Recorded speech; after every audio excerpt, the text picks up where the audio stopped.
Há momentos assim que a gente se sente esmagado realmente pelo sofrimento. Eu, muitas vezes, na minha carreira médica e na carreira de saúde pública também, eu sentia assim, uma enorme impotência, né? Por exemplo, assim, diante de uma criança, né, que está sofrendo e morrendo, realmente a gente sente que aquilo clama aos céus, por assim dizer, né?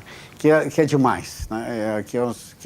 É uma carga muito pesada para quem está próximo e para quem tem que cuidar daquela pessoa. E muitas vezes eu senti isso, né? Mas, por outro lado, esses instantes são compensados pelos instantes de gratificação. E isso vale também para a literatura. Muitas vezes a gente se sente esmagado pela nossa incapacidade de traduzir em palavras aquilo que aquele gente quer dizer. Mas, de repente, a gente faz um conto, a gente faz um poema, a gente faz uma frase, né? E aquilo realmente representa uma verdadeira redenção, uma verdadeira revelação. E o mesmo acontece também na medicina, na saúde pública, eu acredito que em todas as atividades do ser humano. Há momentos em que a gente consegue chegar lá e, chegando lá, a gente sente que todo o preço que a gente pagou e todo o sofrimento que a gente enfrentou previamente ficam compensados por esses instantes de realização.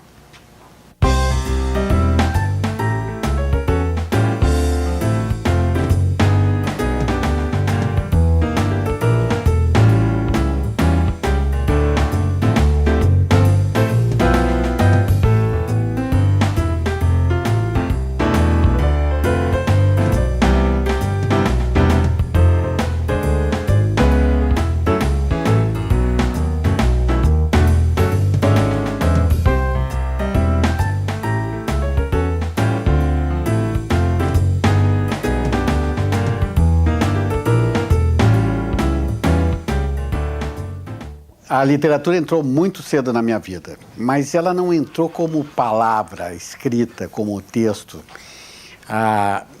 No meu modo de ver, a literatura penetrou na minha vida da forma como a literatura entra na história da humanidade, como literatura oral, contada, como história narrada. E eu vou explicar. Eu sou filho de imigrantes. Meus pais vieram, junto com muitos outros imigrantes naquela época, da Rússia, e vieram morar no Rio Grande do Sul, mais especificamente na cidade de Porto Alegre. Eu nasci e me criei num bairro de Porto Alegre, que era um bairro de imigrantes, que era o bairro do Bonfim, o equivalente ao Bom Retiro de São Paulo, ou a Praça 11, no Rio de Janeiro. E essas pessoas, né, que tinham todas uma origem comum, elas conviviam muito intensamente, era uma vivência comunitária muito intensa. Todas as noites se reuniam, se era no verão, sentavam em cadeiras nas calçadas. Se era no inverno, se reuniam na casa de uma das pessoas, em geral na cozinha, que era o lugar mais quente, e ficava ali tomando chá, que é um hábito russo, ou tomando chimarrão, que é um hábito gaúcho que eles logo incorporaram, e ficavam contando histórias. Isso eles faziam noite após noite. E todas as noites a minha diversão e o meu encantamento era ficar ouvindo essas histórias. E sobretudo as histórias que os meus pais contavam. Meus pais eram grandes narradores de história. E a minha mãe, além disso, ela, diferente das outras pessoas desse bairro, que na sua maioria não tinham qualquer educação formal, ela tinha conseguido estudar e ela tinha se formado professora e era professora do pequeno colégio do bairro, o colégio, aliás, onde eu estudava. E era uma mulher que adorava livros, né? Lia muito e me incentivava muito a leitura. Uma vez por mês, ela me levava numa grande livraria que tinha no centro de Porto Alegre e sempre me dizia, olha, pode escolher todos os livros que tu quiseres. Era um anúncio que sempre me deixava muito apreensivo, porque nós éramos muito pobres. E eu sabia que esse dinheiro que a gente ia gastar em livros era um dinheiro que podia faltar, eventualmente, para roupas, ou para coisas da casa, ou até para comida.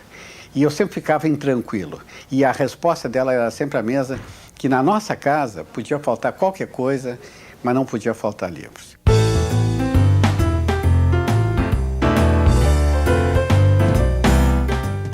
Quando eu comecei, o meu processo era exatamente esse, né? Uma ideia me ocorria, e às vezes me ocorria nos momentos mais inesperados, né?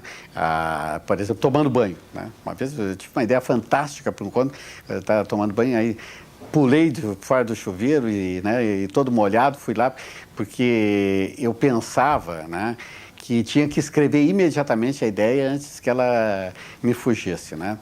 E durante muito tempo foi realmente assim. Aí eu corri o risco de ficar resfriado, né? Sair molhado do banho para escrever contos, né? Depois eu me dei conta de que se uma ideia é boa, ela persegue o escritor. E que talvez seja melhor, ao contrário, até nem anotar, né? Mas dá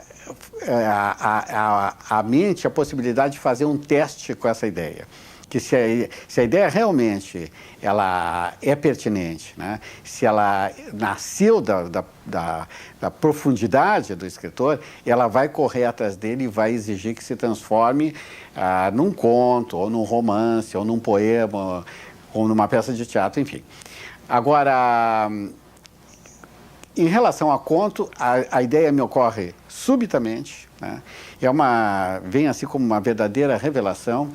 E eu interpreto isso como uma forma de comunicação instantânea entre o inconsciente, que é o depositário das nossas fantasias, inclusive as fantasias literárias, e o consciente, que é o lugar que edita, por assim dizer, esse material bruto que servirá para a criação literária.